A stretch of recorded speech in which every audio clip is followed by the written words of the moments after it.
Hi everybody, welcome back to my channel Made with Love. My name is Heather and today is Wednesday, December 8th, 2021, and this will be day 4 of my 12 days of Christmas baking. So what I'm making today are the haystacks. So for this is a very simple, easy recipe. You just need 2 cups of chocolate chips, 1 cup of pecan halves, and 2 cups of chow mein noodles. So I'm just going to turn the camera down so you can see what I'm going to do. So in this bowl, I am going to measure out, it says 2 cups of chocolate chips, but I already took my chow mein noodles. I have this bag here. It says it's 6 ounces or 170 grams. I poured it out and it is 4 cups. So I'm going to make a double recipe just because if I open this now and only use half the bag, I don't know what will happen to the other half a bag when I'll get a chance to use it. I might as well just make a big double batch and use the whole bag. So then I will need 4 cups of chocolate chips. I'm just going to get my chocolate chips here. I am using a bag of these ones. I don't know how many cups you get in a bag. These are the Hershey Chippets. This is the sea salt caramel ones, and I'm also using the Hershey Chippets minis semi-sweet ones. So I'm just gonna open them and pour them out because I'll need 4 cups of them. If I can get this to open. Sometimes you go to open them and you just barely touch the bag and you rip it right open and, you know, little baking chips go flying everywhere. Sometimes you go to open them and you just can't seem to get it to open. So looks like you get just almost 2 cups in here. That's probably what I thought. I think each bag is approximately 2 cups. But I just decided for this recipe, I'm measuring out the pecans, I'm measuring out the noodles. I might as well measure out the chocolate chips as well. For so you can see the difference between the regular ones and the minis. So there's a regular size chocolate chip, and then there's the cute little baby mini one. So I'm just going to put these in the microwave at 30-second intervals, stirring after every 30 seconds until it's completely melted. You could also do this on a double boiler. I don't have a double boiler, but when I do that, I just take a small saucepan, fill it just less than half full of water, bring it to a boil, and then I'll place a glass Pyrex bowl in on top, one that fits securely where it's not gonna, fall right through to the bottom so it will touch the water, but just enough so that the steam and stuff will heat the glass and it will start melting the chocolate. So you can do either option. I'm just going to use the microwave because it's just so much faster. So I'll be back when my chocolate chips have been melted. Alright, so that was in the microwave for a minute. That was 2 times at 30 seconds. Now I could put this back in because I got a few lumps in here for another 30 seconds, but then you risk burning. So when it's mostly melted, there's just a few odd chunks that haven't fully melted. If you just stir them or just press them against the side of the dish, between like the spoon and the dish, you can kind of break them, and it won't take that much longer for them to, all get heated up and finish melting.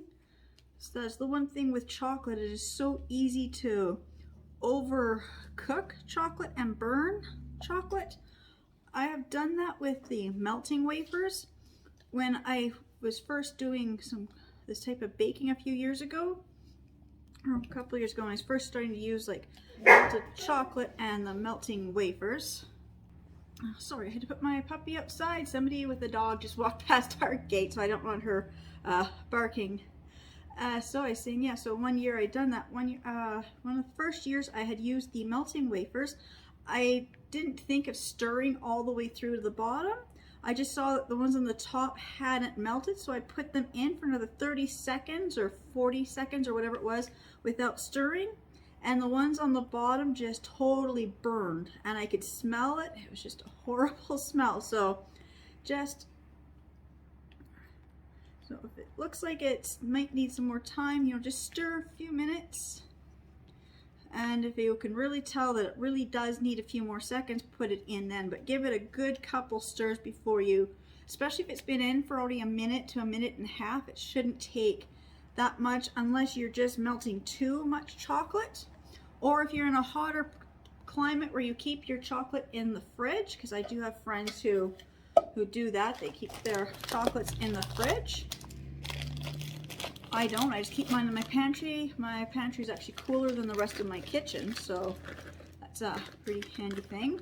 Okay, and then I've got that. I've just got to double check the pecans. It says 1 cup, so I'm doubling it, so I will need 2 cups of pecans.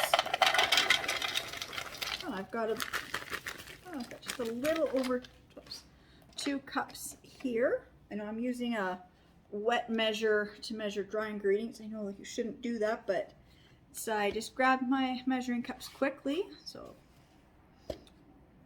now in a bowl, I'm just going to add some of the chow mein noodles and some of the pecans. And I'm just going to, I like to do this in smaller batches, like starting to mix it all together. I'm just going to pour in half the chocolate. It's usually easier to do like half of everything, get that mixed in, and then start mixing in the other half.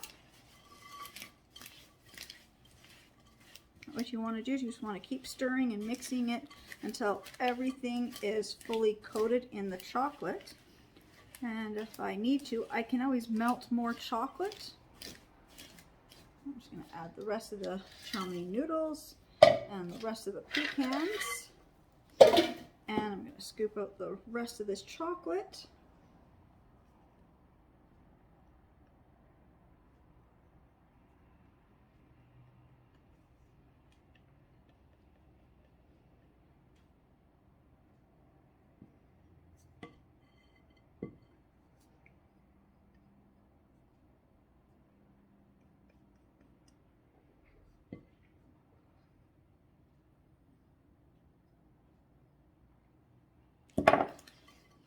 So I'm just going to keep stirring this all in until it's all mixed in and everything is coated well with the chocolate.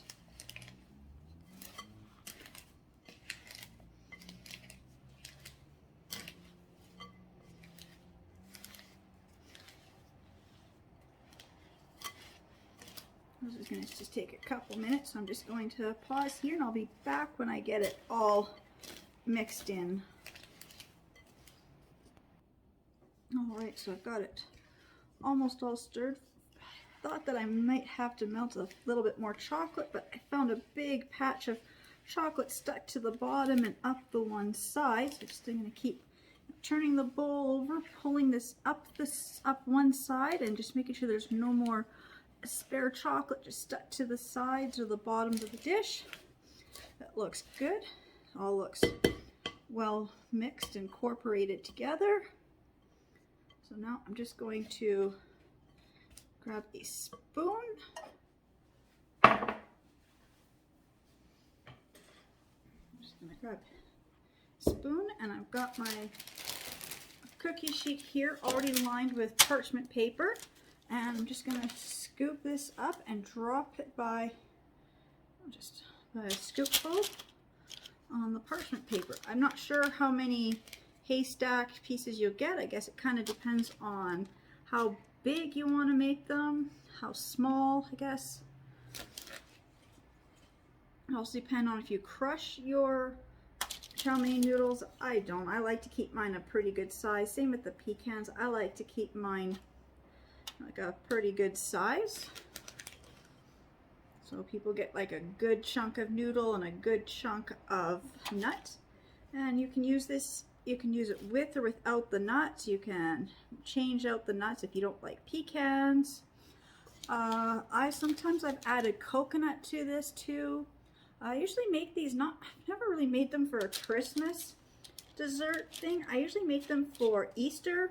See, they kind of look like a bird's nest, and you stick those little Cadbury mini eggs in there. We call them bird's nests, and so it looks like a little robin's nest or something. So I've got some of these are quite big.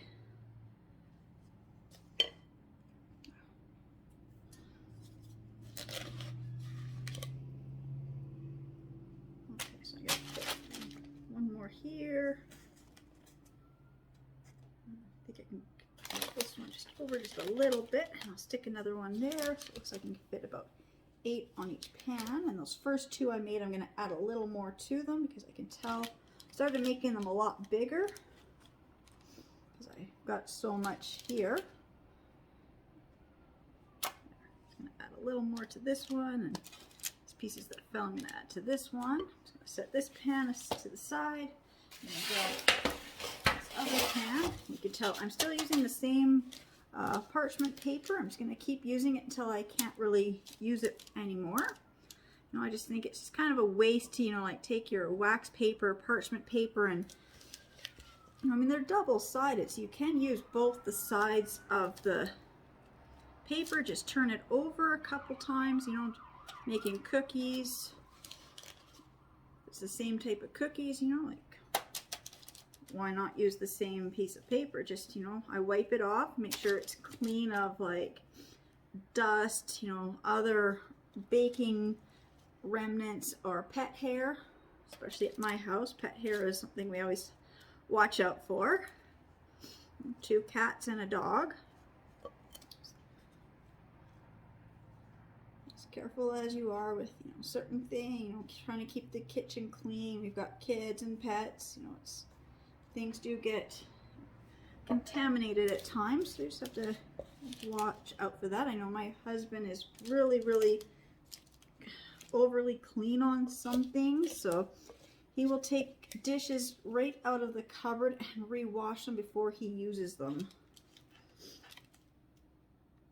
Just because he doesn't quite trust who washed them before, especially when the kids were a lot younger. You know anything about like kids who are like between the ages of 7 and 11, the way they think dishes are clean. You know, you let the dog lick the dish, it looks clean. So why should you have to wash it with soap and water, right? You know, it looks clean, it must be clean. Okay. Another one on here. There, so I can tell they're already, you know, starting to really harden up. And get another one to scoop it here. Move that over a little. A few more pieces here. I think I'm just gonna, yeah, that first couple I made, I can still use a little more on them. A little more on top of that one, a little more on top of that one. So there, that will be my haystacks, pecan, chow mein noodles, and chocolate chips. So I'm just gonna let these sit for about an hour. I'm gonna put them in the fridge so they'll be ready, you know, faster. But there they are. I made, because I don't have them quite lined up in neat rows. 3, 6, 9, 10, 18. So I made about 18 haystacks. Doesn't take long. It's just melting your chocolate chips, adding the pecans and the chow mein noodles, dropping them by spoonfuls onto your parchment or wax paper. Let them harden for about an hour, at least an hour. It just depends on if you're having them sit out on the counter or put them in the fridge. I don't know about putting these in the freezer because sometimes I will do a fast chill and I'll put things in the freezer. I mean, it's just chocolate chips, so it might be okay, but it's the chow mein noodles. I don't know if the freezer will affect anything, but it's fine to put in the fridge for a little bit to keep them so they chill faster. But those are done. So again, I just wanted to say thank you to everybody who's been watching and enjoying my videos and subscribing to my channel. I guess I'll see you all in my next video. Thank you. Bye.